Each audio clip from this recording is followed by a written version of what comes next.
Olá, boa noite. O É Notícia entrevista hoje o ministro da Cultura, Roberto Freire. O pernambucano foi militante de esquerda e combatente da ditadura na juventude. Depois, o Partido Comunista transformou-se em PPS, que ele ajudou a fundar em 1992. Hoje faz parte da base aliada do governo Temer e é presidente licenciado do PPS. Durante a vida pública, elegeu-se deputado estadual, senador e cumpre atualmente o 7º mandato como deputado federal. Boa noite, ministro. Seja muito bem-vindo ao É Notícia. Muita satisfação estar aqui. São tantos mandatos que a gente estava fazendo a conta aqui antes do programa começar. O senhor praticamente já perdeu a conta, né? Perdi, só não perdi a conta do tempo que estou nessa atividade.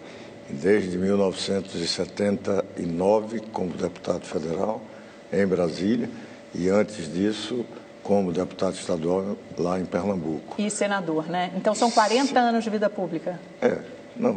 Vida pública um pouco mais. Agora ainda, de mandato, com mandato aproximadamente 40 anos de mandato. É muita coisa, muita experiência. Ministro, o senhor não é da área da cultura, né? Assumiu o ministério como parte da cota política.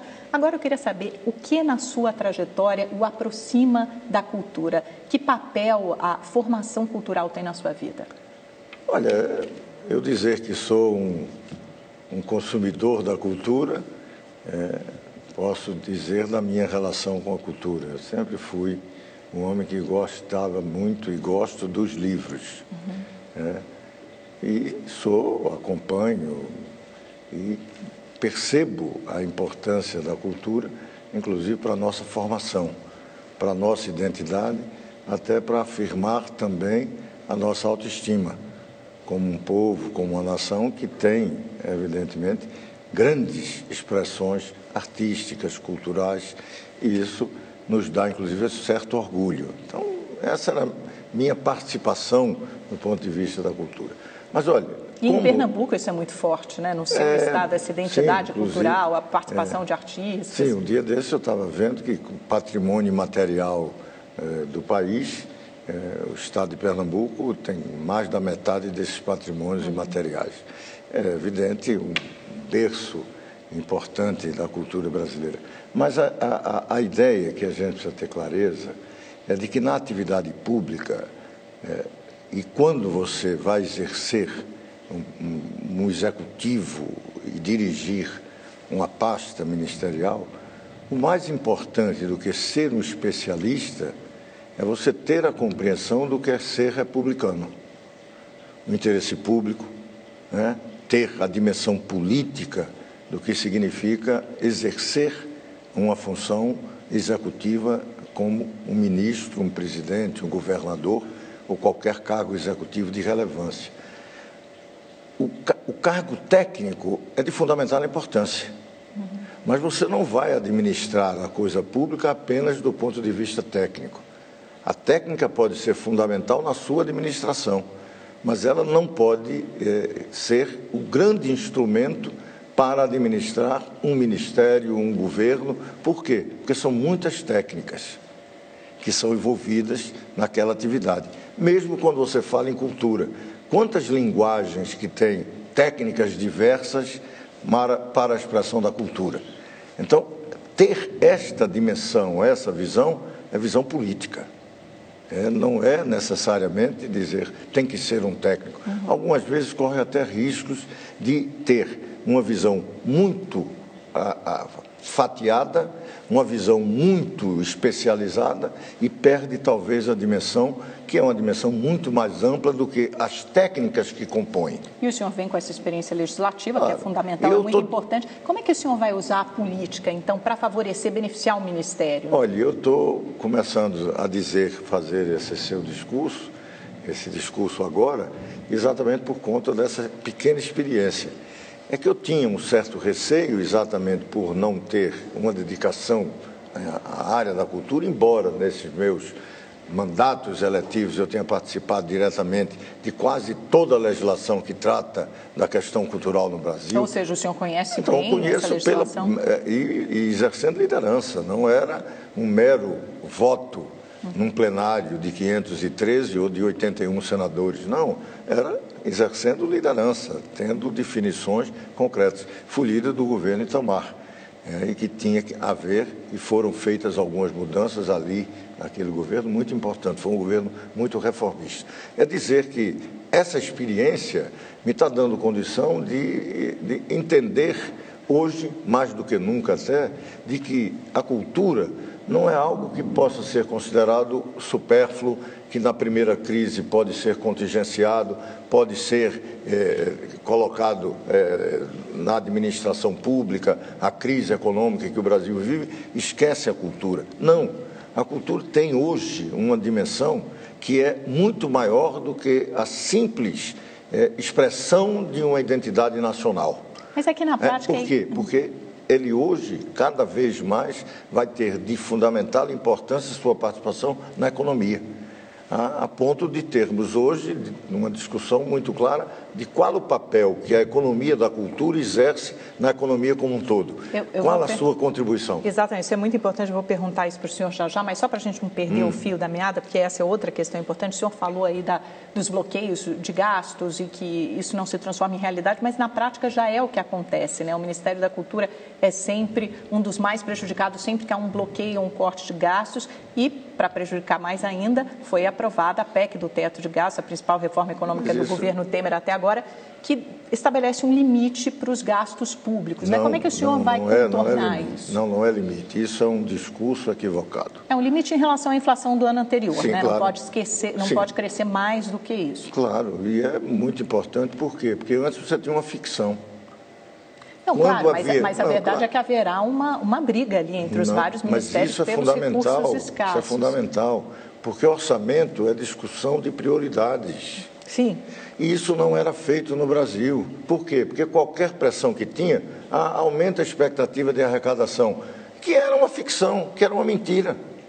Né? Contingencia, descontingencia, ou seja, a execução orçamentária não guardava nenhuma relação com o que era real. Essa PEC vai transformar todo o debate sobre orçamento em cima de algo real, que é a sua arrecadação e definir a sua prioridade do seu governo. Eu entendo, mas se a cultura já não era prioritária antes, vai ser menos prioritária agora, porque é um dos menores orçamentos da Esplanada. Mas não foi, inclusive, é um dos menores orçamentos, mas até cresceu. Não, cresceu, houve um crescimento nos últimos anos, é fato. Não, nos últimos anos não, cresceu do ano passado para 17, mas é pouco, né? E vem com certo cacuete, exatamente de que a cultura é como se fosse algo além, ou alguém imaginar que pode ser supérfluo em momentos de crise. Quando um país tem que começar a entender que isso passou a ser uma categoria econômica de fundamental importância, inclusive para enfrentar a crise. Vou te dar um exemplo.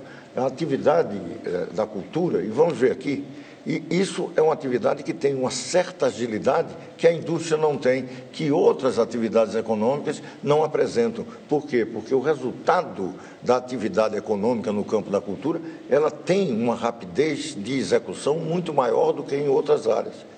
Então, tem esse aspecto importante de poder produzir, inclusive gerando renda e emprego com maior facilidade. E isso é o futuro.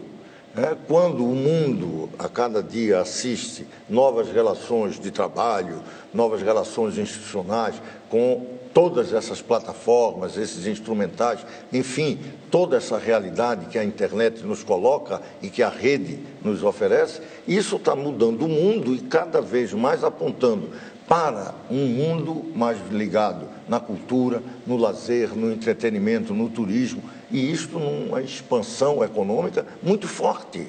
Então, não é entender a cultura como se fosse algo que se acrescenta como supérfluo e deve ser atendido se tivermos uma economia em expansão. Não. Isso tem que ser e começar a ser entendido como algo que ajuda a expandir a economia. O senhor está descrevendo agora a economia da cultura, né? A gente estava conversando um pouquinho sobre isso antes, né? O senhor está descrevendo, e agora vão ser desenvolvidos novos instrumentos, até um jeito de analisar, de medir, de quantificar isso pelo IBGE. A gente estava comentando antes, né? Exatamente. Nós estamos pedindo para que o IBGE faça, quando apurar as contas nacionais, algo específico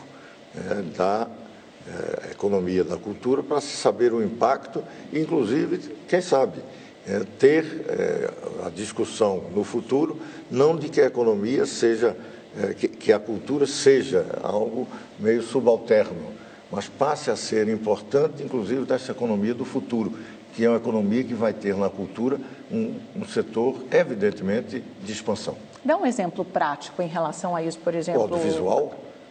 O audiovisual, o carnaval, as festas, as expressões culturais que podem ser quantificadas. Quanto isso gera de renda, de emprego? Se você pegar o carnaval carioca, e aqui em São Paulo já começa a ter muito concretamente isso. Não são apenas os dias de desfile, ou os dias de carnaval, ou algo próximo do carnaval. Não, isso é uma atividade anual, né? Você vem com escolha de samba-enredos, ensaios, você tem toda uma infraestrutura de trabalho das bordadeiras, costureiras, dos roteiristas, dos carnavalescos, então toda uma atividade econômica que funciona durante todo o ano. E isso não é uma economia qualquer.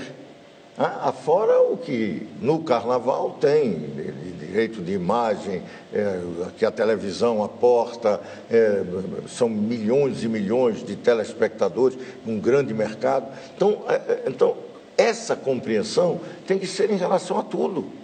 Tem alguns que não são autossustentáveis pelo Brasil, por uma característica nossa, que a gente não tem uma visão de maior sustentabilidade desses equipamentos culturais, seja do circo, da dança, do teatro, do cinema, das bibliotecas, dos museus. Então, todo esse processo... Porque é isso que é preciso incentivar também. Porque quando a gente fala do carnaval, obviamente, a maior, mais famosa festa, lucrativa... A música mas é uma imagina as expressões cultural. E regionais, né? Porque a gente vê isso ao longo dos estados. Como é que o Ministério da Cultura pode incentivar essa agenda cultural no Brasil? Porque talvez isso não seja tão presente, tão forte. Aí falta um pouco do dinheiro. Por quê? Porque você tem um mecanismo que é muito importante, foi até muito... demonizado, né, nesse desmantelo geral que o Brasil viveu, processos de corrupção. Então, isso atingiu também a cultura na discussão da Lei Rouanet, por alguns desvios que ocorreram, não por responsabilidade da lei. Aquela Operação Boca Livre, né, que teve no ano passado, a Operação da Polícia Federal. Que a Polícia Federal foi lá. E aí isso parece que é generalizado. E este é um exemplo de um desvio. É um desvio pontual, não é uma coisa comum no Ministério da Cultura? Não, é pontual, claro, é pontual. Isso aí sem nenhuma dúvida, até porque a coisa era um mecanismo e deve ter alguns outros que utilizam do desvio dos recursos, recebem aquilo que é captado para um projeto cultural e desvia para a atividade privada e de interesse dos familiares. E foi o próprio Ministério que fiscalizou e fez a denúncia. Fez a denúncia, a Polícia Federal e o Ministério Público estão apurando. Existem outras e nós estamos buscando fazer auditorias, estamos cuidando disso. É fundamental porque nós temos um passivo muito grande. São mais de 20 mil projetos que foram aprovados. Só na Lei Rouanet. Só na Lei Rouanet, que prestaram contas e as contas ainda não foram analisadas. Nós não sabemos se, inclusive, aqueles projetos cumpriram os seus objetivos, foram realizados ou não. Por quê? Porque não se prestou conta. Então, isso é um passivo que nós precisamos derrubar. Nós estamos com força-tarefa, vamos tentar, até porque isso gera uma maior segurança jurídica para o próprio Estado. Aquilo e do uso do dinheiro público, né? Isso precisa ser fiscalizado. Então, tem que ser fiscalizado. Mas essa questão da Lei Rouanet foi muito demonizada, por conta de que, no país de tanto desatino, de tanta roubalheira, quando acontece isso, então há o risco de querer se jogar fora a água e o bebê de uma bacia. Então, o que era que tínhamos que começar a mostrar? Que uma política cultural no país não pode prescindir de uma lei de incentivo à cultura. Então, é fundamental que tenhamos uma lei. Ou seja, a Lei Rouanet tem que continuar, tem que existir. E cobre bem. Ela precisa de alguns ajustes, de uma reforma. Como isso pode exigir algo mais demorado, você pode resolver esse problema, e nós estamos resolvendo através de instruções normativas internas do Ministério da Cultura na análise dos projetos, determinando alguns limites em relação a determinada linguagem cultural, fixando limites e teto para a apresentação de projetos. Para quê? Para que você não tenha desperdício e com o limite você possa, inclusive, também democratizar, porque oferece mais oportunidade. Porque a lei não é de financiamento, é de incentivo, é distinto. Aquilo, inclusive, você corre risco de incentivar algo que não se afirma como uma grande expressão cultural. Há esse risco. Mas essa é, talvez, a grande característica de uma lei de incentivo. Vamos explicar direitinho como é que funciona a Lei Rouanet, então, para o nosso telespectador, né? Para todo mundo entender. Vamos admitir naquilo que é o que mais aparece. Não, mas vamos fazer com um agora. O Museu da Língua Portuguesa, aqui em São Paulo, pegou fogo. É um museu que é o único no mundo que trata de uma língua. E teve uma característica que hoje, cada dia mais, os museus começam a assumir. É uma linguagem do futuro. O museu, todo mundo tem uma ideia como se fosse algo inerme, parado, um pouco de uma memória de um tempo passado, algo que é estratificado. O que é que o Museu da Língua Portuguesa veio com a sua nova linguagem, inclusive utilizando todo esse instrumental da internet, da rede? É que você tinha uma linguagem nova e você pega a meninada, a juventude, vai lá, vai ficar pegando a palavra. Tem todos esses efeitos visuais, de computação gráfica. Então, isso está começando a influenciar todos os museus. Algo que você vai ver no seu celular. Então, isso é uma nova realidade. O que é a Lei Rouanet? Esse Museu da Língua Portuguesa, o fogo quase que arrasou, a sua restauração está sendo feita com recursos da Lei Rouanet. Então, alguns grandes empresários estão, através da Lei Rouanet, destinando recursos, até inclusive uma empresa portuguesa, que está também aportando recursos na Lei Rouanet. E aí eles deduzem isso do imposto de renda. Claro. Então, eles pagam menos imposto e direcionam esses recursos para uma atividade cultural. Então, e aí pode ser um show, pode ser para a cinema. gente começar a entender que a Lei Rouanet tem esse aspecto. Então, eu digo, sem a Lei Rouanet, provavelmente não teríamos as bibliotecas que temos, Mas funciona melhor, ministro, do que um financiamento direto da cultura, um financiamento público da cultura, claro, quando você passa pelo setor privado, porque aí tem aquela coisa, e é uma das críticas que se fazem à Lei Rouanet, na verdade, o empresário ou a empresa, ou a equipe de marketing daquela empresa que seleciona os projetos para os quais vai direcionar esse recurso. A crítica maior é que quem vai direcionar é o Estado. E qual é o risco que você tem quando o Estado, através do governo, orienta? É você transformar a cultura em instrumento de propaganda de um governo. Então, o problema do mercado, é importante que o mercado faça, porque o mercado é muito mais pluralista do que um governo. Mas existe uma concentração muito grande também, né? Nos grandes artistas, nos grandes shows, nas regiões sul e sudeste, são muito mais beneficiados que o norte e nordeste, que é a sua região, por exemplo. Sim, mas isso... Como o governo pode, talvez, entrar ou intervir para que não haja essa concentração, para que haja democratização de recursos? É fácil, porque você tem, além da Lei Rouanet, e o incentivo à cultura não é feito só pela Lei Rouanet. Mas ela é 80% dos gastos da pasta, né? Chega a tudo isso? Não, até porque não é do gasto da pasta, né? Sim, são mas recursos indiretamente... Da renúncia, é de recurso público, mas não é da pasta. Na pasta você tem algumas políticas de fomento, tem um Fundo Nacional de Cultura, aonde você pode fazer essa compensação, né? Por quê? Porque não é porque é o mercado, alguns empresários, infelizmente é o dado de realidade das desigualdades regionais que você tem, que não se pode e não se reflete, que não haja expressão cultural nessas outras regiões. O que não há é o equipamento cultural, os grandes teatros, os grandes circos, os grandes corpos de balé. Então você tem aqui algo que já cresceu e isto tende a crescer mais ainda. Daí a necessidade de buscarmos, através do fomento e do incentivo direto, compensações. E nós estamos discutindo como é que podemos mesmo dentro dessa política da Rouanet, que é uma ação entre um proponente e um patrocinador, ou seja, o Estado apenas intervém para avaliar, analisar e receber as contas de que aquele dinheiro foi bem empregado, mas é uma relação entre agentes privados, né?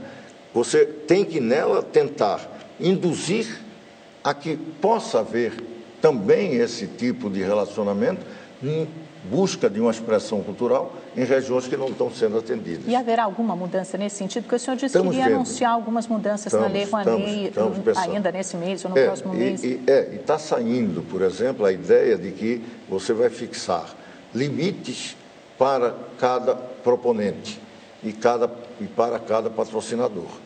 Não pode patrocinar quantos quiser. Então, terá um limite e, além desse limite, se você quiser aplicar ainda mais, você necessariamente terá que patrocinar projetos nas regiões que não estão mais aquinhoadas. Porque talvez tenha que acontecer isso, né? O incentivo de patrocínio para essas outras regiões. Isso é uma indução ao incentivo, tal como a lei faz. Por quê? Porque a lei tem... É um incentivo do incentivo. E um incentivo que, de qualquer forma, há uma certa intervenção do Estado. Por quê? Sim. Porque não aprova tudo que chega. E porque tem que ser mais pluralista e tem mais democrático. E tem que ter uma certa política, coisa que não tinha. Não tinha. Qualquer pessoa que entrasse lá, não importa. Projeto era não importa. Aprovada. Então, tem certas coisas que a gente tem que começar a dizer, não vou excluir. Mas eu não tenho por que estar patrocinando espetáculos na totalidade, quando ele pode, no próprio mercado, na sua bilheteria, corresponder ao que foi gasto. Você pode até ter algum incentivo, mas não tem necessariamente, e com isso Porque em grandes shows de cantores famosos, por exemplo, parece desnecessário. Talvez os grandes musicais, inclusive que não são até musicais, produzidos no Brasil, embora aqui gere emprego, gere renda. Será que o mundo moderno não está tentando buscar aquilo que politicamente responda a essa realidade que nós estamos vivendo? É toda uma discussão que a cultura também está sofrendo o impacto dessas mudanças, né? Dessas transformações. Então, tem essa modernidade e também está cobrando e exigindo isso. Então, a preocupação do Ministério da Cultura tem que ser bem maior do que apenas patrocinar shows, ou tem que fazer isso. Mas tem que estar buscando, inclusive, novas linguagens. Identificar essas mudanças, né? De onde elas acontecem. E buscar, inclusive, aquilo que foi um pouco relegado. O Brasil continua sendo um país que menos se lê. Então, incentivar a leitura é fundamental. E isso faz parte da cultura. O Ministério tem um plano para isso? Estamos, por exemplo, um aspecto importante para incentivar a leitura são as feiras de livro, as bienais do livro, que em quase todo o estado brasileiro, você tem algumas dessas feiras. Tem que ser incentivada. Tem que se avançar mais, né? Quanto maior amplitude ela tiver, maior influência ela pode exercer na juventude. Por quê? Porque a juventude está muito presa ao celular. Mas, através do celular, você pode ter leitura. Hoje você tem acesso à literatura digital que já está presente para todos. Talvez para mim com dificuldade, porque muito você só substitui o papel, né? Mas eu ainda gosto de pegar Eu também livro, gosto de pegar o jornal de manhã. Mas isso é um problema que eu não sei no futuro como é que vai ser essa juventude. Mas é importante essa participação, a presença dos alunos nessas feiras, tendo benefício de comprar o livro por metade do preço, é mais importante talvez até do que a meia entrada. Então, começar a incentivar a compra de livros, a leitura de livros. Então, isto daí pode ajudar ao país a crescer na sua identidade, nos seus artistas, nos seus escritores, em toda a sua história e trajetória. A sensação que a gente tem é que o Brasil tem uma cultura tão diversa, mas que ainda assim é muito pouco explorada. Muito, pouquíssimo. Se a gente chegar, por exemplo, no norte do país, a presença do Ministério da Cultura é rarefeita. Ministro, a gente conversou muito no primeiro bloco, o senhor detalhou um ponto importante: a cultura não pode ser considerada como algo supérfluo. O senhor, inclusive, explicou a importância da cultura, da economia, da cultura, até na parte econômica mesmo, para a geração de emprego, de renda. Mas o presidente Temer, logo que assumiu, ainda que interinamente, acabou com o Ministério da Cultura. Eu sou muito responsável por isso. Eu sei, deixou como uma secretaria ligada ao Ministério da Cultura, da Educação, depois voltou atrás, recriou o Ministério da Cultura, mas somente depois de muitos protestos de artistas. Que o senhor até escreveu um tweet dizendo que não achava fundamental o Ministério da Cultura. É isso mesmo? Claro, fundamental são políticas culturais. Mas essas políticas seriam levadas a cabo se não fosse o Ministério, se fosse uma secretaria? Que é isso que eu disse. Alguns países não têm Ministério da Cultura e têm com a cultura muito mais desenvolvida a partir de incentivos do que nós. Mas talvez seja porque prezem mais e valorizem mais a própria cultura. Não, é porque aqui no Brasil se tem o mito de que tem que ter ministério. O governo Lula chegou ao cúmulo de ter secretaria e dar a ele a característica e a titularidade de ministério. Talvez até para criar fóruns privilegiados. Mas para algumas áreas pode ser, mas a cultura não é uma área muito importante para não ter a sua própria pasta? Isso não dá mais visibilidade, mais independência, faz com que mais recursos sejam direcionados? Tudo bem, podia fazer, mas você teve momentos importantes na cultura brasileira e você tinha cultura no chamado MEC, Ministério da Educação e Cultura. Que estavam juntos. E qual era a ideia? A ideia fundamental era que o governo que surgiu pós-impeachment tinha que responder a muito daquilo que provocou o impeachment. Ele não podia chegar e dar continuidade, já bastava a continuidade dele como vice-presidente que era do governo que foi impedido. Então, ele tinha que mudar. Uma das coisas que indignava a população brasileira eram 39 ministérios. Ou não? Isso era uma crítica completa, por outro lado, concreta. Uma resistência muito grande ao próprio impeachment da ex-presidente Dilma aconteceu dentro da área cultural. Sim, a gente tem expressão de artistas famosos, Chico Buarque, o elenco de Aquários em Cannes, todos eles bradando, continuam. Mas isso que eu ia perguntar para o senhor, continuam bradando fora. Mas não foi porque acabou o Ministério. Não, aproveitaram esse fato para fazer oposição ao governo. Porque queriam já faziam antes disso também, né? Sim, antes dele assumir. Quem? Já faziam essa oposição? Não, os artistas, muitos desses artistas já... Ao governo Dilma, não. Não, ao governo Temer, né? Mas o governo governo Temer. Sim, eles eram contra o impeachment. Então, quando ocorreu o impeachment, ocorreu esse processo de reestruturação, isso foi aproveitado até com um certo êxito para fazer oposição ao governo Temer. Porque quando se discute o que é importante é a política. Pode ser através de um nome ministério, mas pode ser com essa estrutura que hoje tem um ministério, com o nome de secretaria. Não é o nome. O que vai ser importante é se terá recurso, se terão políticas efetivas, se tem honestidade, se tem seriedade, coisa que não existia. Se tem o espírito republicano para não utilizar o Ministério para fins político-partidários, para estruturas de poder, que isso ocorreu no Ministério da Cultura mais do que em qualquer outro ministério. Então, todo esse processo era o que se discutia. Nós não estávamos assumindo, até porque eu costumo dizer algo que é até uma certa platitude. Eu não votei em Temer.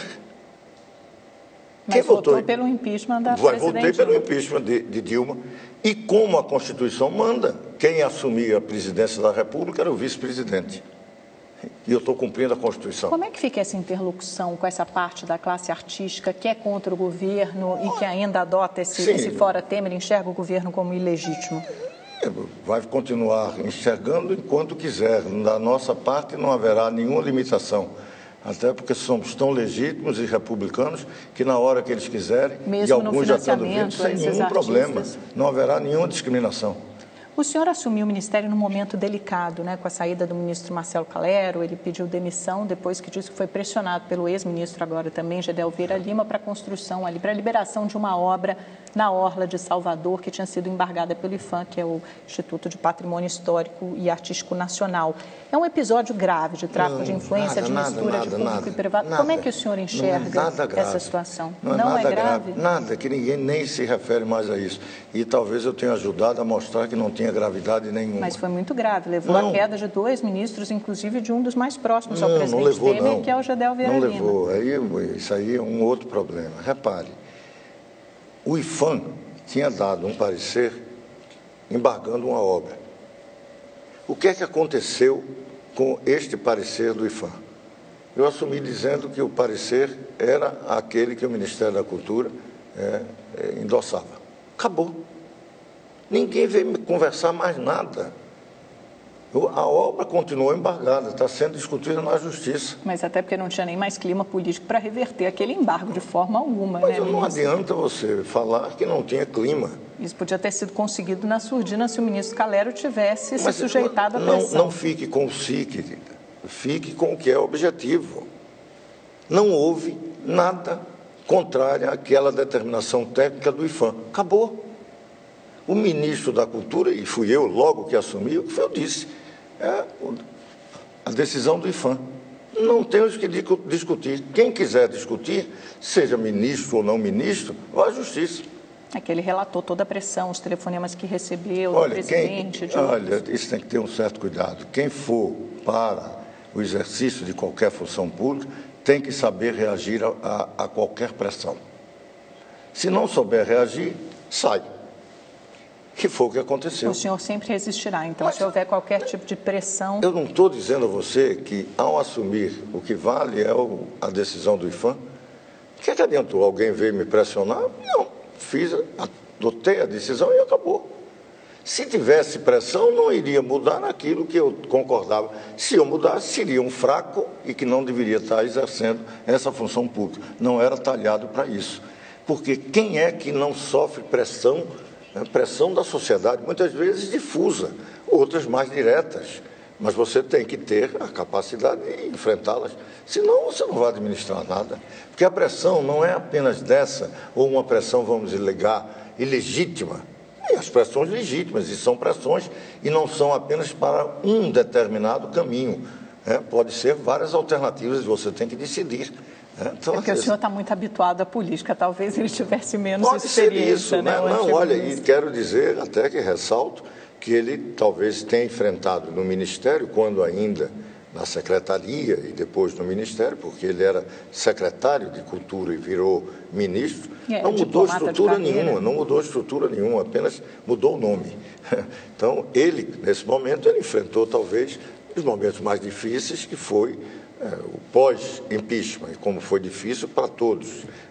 Hoje não está sendo mais não, até porque o que a gente está preocupado é com o que vem aí na frente. Exatamente, eu queria falar um pouquinho sobre isso. E as investigações, as delações do Odebrecht, queria conversar um pouquinho sobre isso antes da gente ir para o nosso pinga-fogo, ministro. Então, a gente está aí às vésperas da delação do Odebrecht, que deve ser homologada, ou até esse programa ir ao ar, talvez até já tenha sido homologada, e deve trazer acusações contra muitos integrantes do governo Temer, porque parte dessas delações já vazou e a gente já viu o que tem por aí. Todo o círculo mais próximo ao presidente está ali no cerne das delações. Você já percebeu que todas essas investigações foram de atos praticados no governo Lula-Dilma? Ou talvez muito antes. Não, muito antes não. A Petrobras, o escândalo da roubalheira começou com o governo Lula, designando Paulo Roberto Costa. Mas envolve muitas pessoas importantes, né? Desde Renan Calheiros a Romero Jucá, há pessoas importantes ali do ciclo mais íntimo. Mas tinha alguém mais importante do que Lula? Não, mas eu estou me referindo ao PMDB. Não, mas por favor, eu estou me referindo aos governos que o PMDB fazia parte como coadjuvante.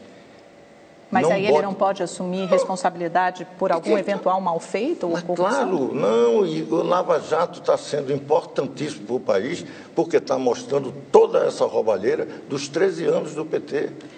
E que participava PP, participava PMDB como coadjuvantes muito próximos do governo, claro. E aí nós estamos tendo que conviver com isso, porque não é nenhum governo que não viesse de lá. Então, muitos desses personagens que lá praticaram ilícitos, muitos deles estão aqui. Vão responder pelo que fizeram lá. Nada feito aqui e agora. Não. Agora, é de lá. Até porque as investigações são anteriores e depois, com a chegada da Lava Jato, imagino que, no mínimo, as pessoas tenham parado de fazer ótimo, ainda bem, mas eu quero dizer que tem que ficar bem fixo para todos. Mas isso não diminui a responsabilidade, né, ministro? Não há um risco do governo Temer ir pelo mesmo caminho do diminui a responsabilidade do governo. Não isenta da responsabilidade o indivíduo. Mas o governo é feito dessas pessoas, não, essas pessoas que é feito de mim também, eu não tenho nada com isso. Não, eu sei, mas os assessores mais próximos, mas o governo é o governo constitucional. O governo é o governo constitucional, é até esse que nós tínhamos. Até o próprio presidente Temer aparece nas delações. Citação, e vai ser investigado. Olha, nada disso, porque Lula ficou durante muito tempo sem sofrer processo nenhum, citado e delatado. Você teve a Dilma também citada e delatada e continuou. Infelizmente, nós estamos vivendo essa realidade. E ainda bem que as instituições democráticas continuam funcionando. Isso não fragiliza o governo, não o torna sujeito a turbulências constantes? Isso até impede, em certa medida, a retomada da economia? Não impede, não está impedindo, que a retomada está se dando. Agora, é evidente que nós estamos vivendo um momento de tremenda dificuldade. É claro. E eu diria que é uma dificuldade que talvez passe o país a limpo. Por quê? Porque é o Lava Jato que está aí e está criando outros juízes do mesmo estirpe e da qualidade moral do Moro. Outros juízes também estão ajudando nesse processo. O Supremo vai ajudar, em alguns momentos não ajuda, mas a sociedade brasileira está avançando, o próprio Congresso. Eu me lembro que a gente teve, você deve se lembrar, aqui teve momentos de estar discutindo, nesse É Notícia, Eduardo Cunha ou não, o que iria acontecer. Hoje a gente fala disso? Não, já está falando do novo presidente, outros presidentes. É uma das principais figuras do PMDB, né? Eduardo Cunha, Sérgio Cabral. Mas, por favor, eu não vou ficar falando isso, porque, repare, o governo que estava lá teve 3 tesoureiros nacionais do partido dominante e que estão presos. Tem alguns PMDBistas que deles faziam parte, que estão presos ou estão denunciados. Claro, é isso. É aquele governo que estava lá. E alguns daqueles que faziam parte daquele governo fazem parte deste governo. E que não estão imunes a essa investigação. E toda vez que aparece, do governo sai. Mas agora, são os mais importantes. 6 já caíram, né, ministros? Sim, 4 com alguma ligação envolvimento. Mas o problema é que eles estavam no governo que caiu o presidente, filha. E foram convidados para fazer parte do novo governo. Que era o que veio de lá. Temer, digo mais uma vez, era vice-presidente daquele governo e constitucionalmente assumiu. Então, como um sócio do governo, né? Não era... Não sei se era muito sócio, não. Aí a parte da mesma chapa. A justiça que vai dizer, filho. A justiça que vai dizer. E nós temos que respeitar a justiça e o processo constitucional. Eu não podia inventar um outro governo. Eu votei pelo impeachment.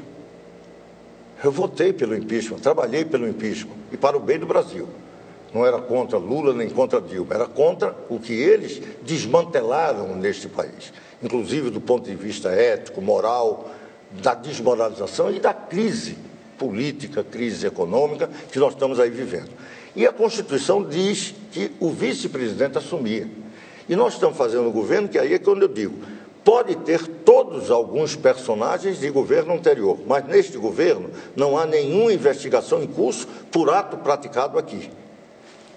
É praticado ato no governo anterior. E essas investigações estão todas aí. Inclusive, porque esse governo acabou de começar, né, ministro? Sim, mas não tem. As investigações são anteriores. Sim, mas e não tem agora. Não tem, é isso que eu estou querendo dizer. Desse não tem. Começamos a ter um certo mecanismo de incentivar, quem sabe, uma retomada que está próxima, pelo menos os sinais são evidentes. Se vier essa retomada, não tenha dúvida, este país será diferente.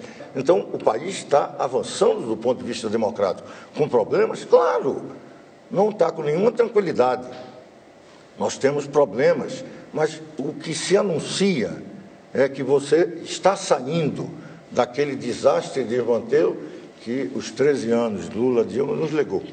Ministro, vamos para o nosso pinga-fogo para terminar a nossa entrevista. Lava Jato.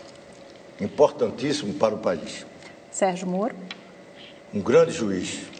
Aécio Neves. Grande político e que ainda vai contribuir muito para o país. Marina. Traz contribuições muito efetivas para a política brasileira. Lula.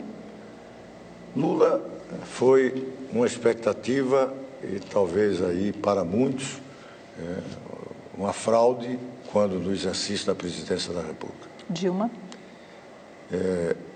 Eu diria até que tem menos culpa por todo o desastre do que Lula, mas é responsável pela sua incompetência. E Michel Temer? Está se revelando um homem muito ponderado. Ministro, muito obrigada por essa entrevista aqui, por esses 40 minutos no É Notícia. Foi um prazer recebê-lo. Volte sempre. Um abraço em todos. A casa está aberta e a cultura é muito importante. Vamos conversar mais sobre isso. Obrigada a você também que nos acompanhou até essa hora. Tenha uma excelente noite, uma ótima semana. Você já sabe, segunda-feira que vem a gente está de volta. Temos um encontro marcado. Até lá.